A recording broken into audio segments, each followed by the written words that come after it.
c'était... Quelqu'un peut envoyer du bleu, hein.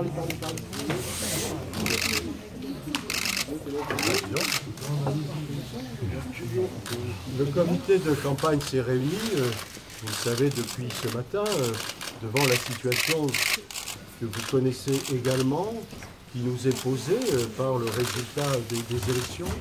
Après un débat extrêmement riche, approfondi, et pour les raisons politiques qui nous paraissent évidentes, nous avons décidé de maintenir notre liste au second tour de cette élection. Nous mesurons ce que cela représente.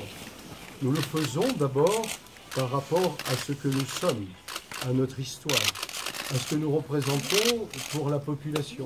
Nous pensons qu'il est absolument nécessaire que le choix démocratique s'exprime pleinement au second tour. Nous avons été présents au premier tour. Nous connaissions les risques de ce premier tour. Nous savions que nous pouvions terminer troisième. Pour autant, nous nous sommes engagés dans cette élection. Pourquoi faudrait-il maintenant que nous abandonnions le soir du premier tour, alors que 50% de nos concitoyens ne se sont pas encore exprimés? Et nous considérons que les électeurs de gauche qui se sont exprimés ont besoin demain d'être représentés dans la nouvelle Assemblée territoriale par celles et ceux qu'ils ont envie de voir siéger en leur nom. Donc c'est dans ce respect, du respect que nous portons à celles et ceux qui nous ont fait confiance, que nous nous maintenons. Et nous pensons que c'est la meilleure façon de nous opposer au Front National.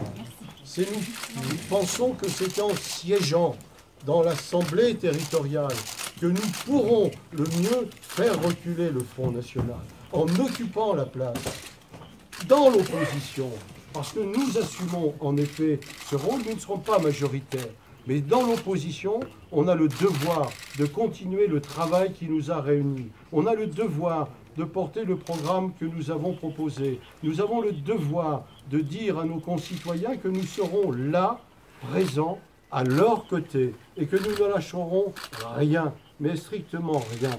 Voilà, mesdames et messieurs, la décision très difficile que nous avons prise. Nous savons l'opinion de notre parti, du premier secrétaire, de toutes celles et tous ceux qui auraient souhaité, pour différentes raisons, que nous nous retirions. Mais nous pensons que dans la conjoncture politique actuelle, écoutez, la politique d'évitement du Front républicain, il existe depuis des années et des années. À chaque fois, l'élection qui suit voit grandir le Front national. Par conséquent, cette stratégie de l'évitement n'est pas une stratégie qui réussit, puisque à chaque fois, on constate que le Front national continue de marquer des points. Donc il faut en tirer les